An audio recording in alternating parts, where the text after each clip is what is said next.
बिस्मिल्लाहिर्रहमानिर्रहीम अस्सलाम वालेकुम dear students, how are you? This is new syllabus primary mathematics workbook 5A। Students, आज हम करेंगे कुछ रिवीजन के क्वेश्चंस। तो ज़रा टेस्ट करते हैं कि आप कितने पानी में हैं और आपने अब तक कितना सीख लिया है। नहीं सीखा तो आज की वीडियो में आप काफ़ी सारी चीज़ें सीख लेंगे इंशाल्लाह। तो आपने वीडियो को एंड तक ज़रूर देखना है। अच्छे लगे तो लाइक कमेंट शेयर कीजिएगा। चैनल सब्सक्राइब नहीं किया तो प्लीज़ सब्सक्राइब कर लीजिए। तो ये है हमारा mid year revision, page number 173 पर मेरे पास कुछ MCQs हैं। यहाँ पर देखते हैं हम कितने MCQs को हल कर पाते हैं। Choose the correct answer. What is the number shown. ऐसे किसी भी नंबर को देखकर कभी भी परेशान ना हुआ करें, सिर्फ इतना किया करें कि इसको लेबल कर लिया करें। यूनिट से स्टार्ट करते हैं। यूनिट 10, 100, 1000, 10,000 और उसके बाद हम यहाँ पर ले लेंगे 100,000 और फिर मिलियन। तो इसका मतलब ये है कि 5 तो हमारे पास मिलियन है और चारों ऑप्शंस में आप देख सकते हैं कि 5 मिलियन है। उसके बाद 100,000 के कॉलम में कुछ नहीं है, 47,000 है। तो हम ये देख लेते हैं कि हमारे पास 47,000 कहाँ पर है। उसके बाद सारे जीरोज हैं तो कुछ भी नहीं है। तो ये हमारे पास ऑप्शन नंबर 2 करेक्ट है। यहाँ पर हम लिख देंगे कि it is 5,47,000। Number 2, What is the missing number? ये कुछ प्लेस वैल्यू के क्वेश्चन है स्टूडेंट्स आपके पास। तो ऐसे भी क्वेश्चन को करने की एक आसान ट्रिक ये होती है स्टूडेंट्स कि जब आपके पास इज इक्वल्स टू हो, एक तरफ आधा नंबर हो एक तरफ मुकम्मल हो, तो ऐसे को में करने के लिए आपने सिर्फ ये करना होता है कि ये देखना होता है कि कौन कौन से यूनिट्स आपके पास बराबर हैं। ठीक है, तो हम यहाँ से जीरो से स्टार्ट करते हैं। ये भी जीरो, ये भी जीरो, कट कर दीजिए। ये भी जीरो, ये भी जीरो, कट कर दीजिए। ये भी जीरो, ये भी जीरो, कट कर दीजिए। 110 यूनिट्स आपके पास तीनों सेम है। ठीक है, उसके बाद आ जाइए 1000 पर। तो यहाँ पर 5000 है और यहाँ पर 0 है। इस चीज़ को आपने लिख लेना है यहाँ पर 5000। ठीक है, उसके बाद आपके पास यहाँ पर 55,000 है, 50,000 भी है और यहाँ पर भी 0 है।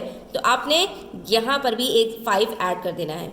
उसके बाद 0 है तो ये भी 0 है, आपने यहाँ पर भी 0 रहने देना है। उसके बाद यहाँ पर 5 है और यहाँ पर भी 5 है, तो ये सेम है। इसका मतलब है यहाँ पर भी आपने 0 रहने देना है। सिर्फ आपने उन जगहों पर जो डिजिट है वो ऐड करना है जो यहाँ पर 0 है और यहाँ पर कुछ और है। ठीक है, तो हमारे पास ये क्या बन गया, ये जो 2 0 हैं पहले के वो तो बिल्कुल बेकार हैं क्योंकि इनकी कोई वैल्यू नहीं होती। बाकी हमारे पास बन गया 55,000। तो मैं यहाँ पर ये एज इट इज़ लिख दूंगी। ठीक है, इसका मतलब क्या हो गया, हमारे पास ऑप्शन नंबर 4 करेक्ट है। Next we have question number 3, what is the missing number. 43 को 200 से मल्टीप्लाई करना है। तो हमने क्या करना है, इसको स्प्लिट कर देना है 2 और 100 में। यहीं पर आप मल्टीप्लाई करके देख लीजिए। 2 से मल्टीप्लाई करते हैं, 4 3 जार 6, 2 4 जार 8। तो हमारे पास यहाँ पर आंसर आ रहा है 86। और ये 100 के 2 जीरोज लगा दीजिए तो क्या बन गया 8600, दैट इज 8600। तो हमारे पास ये ऑप्शन नंबर 3 करेक्ट है। नेक्स्ट आ जाइए पेज 174 पर, what is the missing number.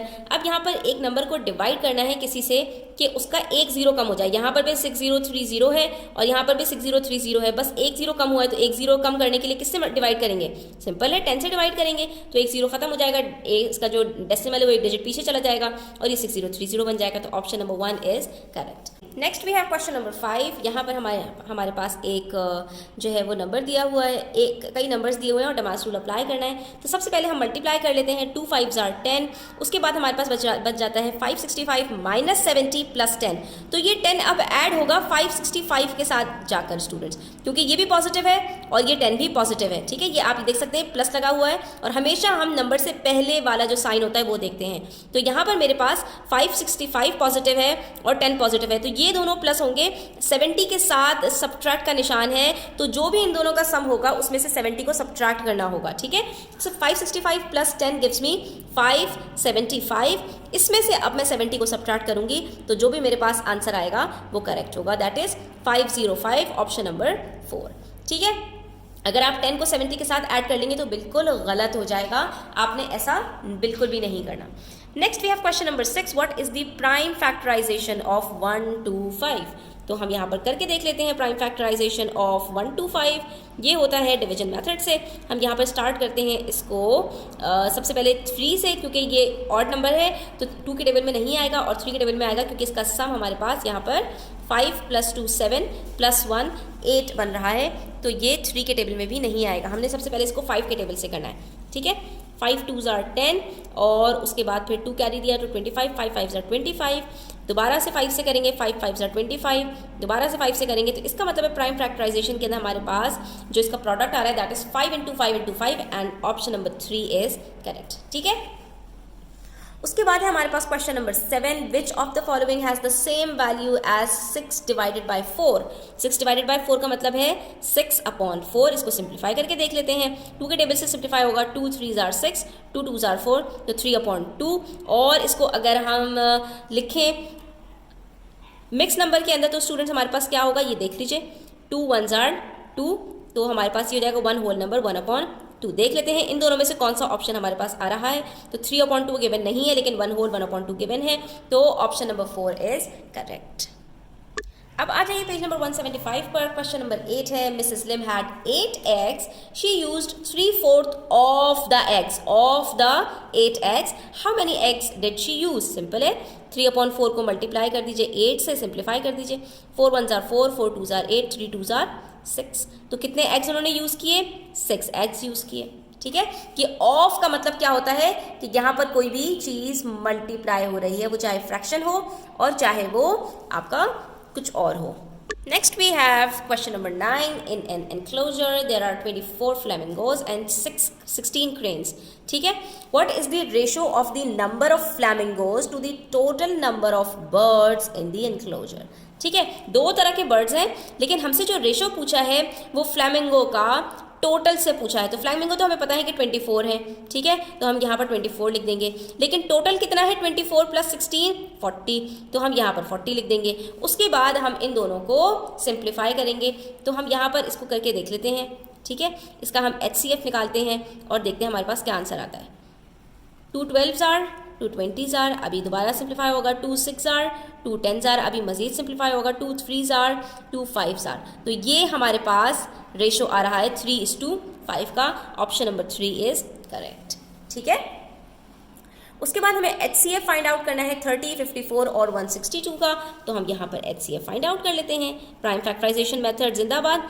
हमने इसके अंदर तीनों नंबर्स को रखना है और फिर हमने इसको सिंप्लीफाई करना है। 2 से स्टार्ट करते हैं, 2 15 जार, 2 2 जार 4, 2 7 जार और 2 8 जार 16, 2 1 जार। ठीक है, उसके बाद तीनों 3 से हो जाएंगे, तो 3 5 जार 15, 3 9 जार 27 और 3 2 जार 6, 3 27 जार। ठीक है, उसके बाद फिर हमारे पास आ जाता है 5 1 जार 5, ठीक है, 9 as it is, 27 as it is, और उसके बाद हम 3 से ले लेंगे, तो 3 3 जार 9, 3 9 जार, ये मज़ीद आगे जाता जाएगा, 3 1 जार, यहाँ पे ये ख़त्म हो गया, 3 3 जार और एक दफ़ा और होगा और ये हो जाएगा ख़त्म हमारा यहाँ पर। ठीक है, अब हम इन सारे नंबर्स को उठाते हैं और मल्टीप्लाई कर लेते हैं, तो हमें पता चल जाएगा कि हमारा HCF यानी हाईएस्ट कॉमन फैक्टर कौन सा है। तो बच्चों, हाईएस्ट कॉमन फैक्टर वो नंबर होता है जो इन तीनों नंबर्स को डिवाइड करे, सबसे बड़ा नंबर। ठीक है, तो सबसे पहले 2 ने तीनों को डिवाइड किया, आप देख सकते हैं, फिर 3 ने भी तीनों को डिवाइड किया, लेकिन उसके बाद जितने भी नंबर्स आए उनमें से किसी ने 1 को, किसी ने 2 को डिवाइड किया, तीनों को किसी ने भी डिवाइड नहीं किया, तो ये हमारी वर्किंग्स बेकार हैं। सिर्फ वहाँ तक इसकी वर्किंग्स होती हैं HCF की कि जहाँ पर जितने नंबर्स दिए हुए हैं कोई एक ऐसा नंबर हो जो उन सबको डिवाइड कर सके। तो इसका मतलब क्या हुआ, 2 × 3 6 हमारा जो हाईएस्ट कॉमन फैक्टर है, यानी कि सबसे बड़ा फैक्टर जो इन तीनों को डिवाइड कर सके। Next we have question number 11, find the LCM of 7 15 and 24। फ़र्क यही होता है फैक्टर और LCM के अंदर कि LCM के लिए हमें सारे फैक्टर्स को मल्टीप्लाई करना होता है। अब की दफ़ा जो हमारे फैक्टर्स होंगे वो सब मल्टीप्लाई होंगे। ठीक है, आप देख सकते हैं कोई भी कॉमन है ही नहीं, तो इनका कोई कॉमन फैक्टर निकल ही नहीं सकता। हाँ, अलबत्ता हम यहाँ पर ये देख सकते हैं 7 15 और 24। अब जब LCM निकालेंगे तो हम सारे फैक्टर्स को उठाकर मल्टीप्लाई करेंगे, और जैसे ही मल्टीप्लाई करेंगे तो हमारे पास आंसर क्या आएगा स्टूडेंट्स, 840। ठीक है, 2 2 jar 4, 4 2 jar 8, 8 5 jar 40, 40 into 3 gives us 120, 120 into 7 gives us 840, और यही हमारा सही आंसर है। उसके बाद आ जाइए क्वेश्चन नंबर 12, पेज नंबर 176 पर। Women collects stems from Pakistan, Malaysia and China. Women ने स्टेम्स कलेक्ट किए इन तीनों जगहों से। 3/5 of his stems are from Singapore and he has 5 times as many stems from China as stems from Malaysia. He has 12 fewer stems from Malaysia than from China. How many stems does Weiming have altogether? बच्चों इस question को ज़रा एक model से समझते हैं। हमसे कहा गया कि जो 3/5 यूनिट्स हैं, यानी कि टोटल यूनिट्स हमारे पास कितने हो गए 5, तो मैंने 5 डब्बे बनाए इक्वल, ठीक है, 1 2 3 4 5। ये आप देख सकते हैं जो हमारे पास लाइंस आपको प्रॉपर नज़र आ रही हैं डोमिनेटिंग, वो हमारे पास 5 डब्बे हैं। हमसे कहा कि उसमें से 3 यूनिट्स पाकिस्तान के हैं। गलती से वहाँ पे पाकिस्तान की जगह पर सिंगापुर प्रिंट हुआ हुआ है, तो आप उस पर मत जाइएगा, that is not Singapore, that is Pakistan, क्योंकि 3 कंट्रीज से हमें बताए हैं और पाकिस्तान की ही बात हो रही है, वरना क्वेश्चन बिल्कुल गलत हो जाएगा, बिल्कुल आपका समझ में नहीं आएगा, ठीक है। तो 3 यूनिट्स उसमें से पाकिस्तान के पास हैं, ठीक है। बाकी बचते हैं 2 यूनिट्स। अब ये 2 यूनिट्स किसके पास होंगे? बाकी 2 कंट्रीज, दैट इज़ चाइना और मलेशिया।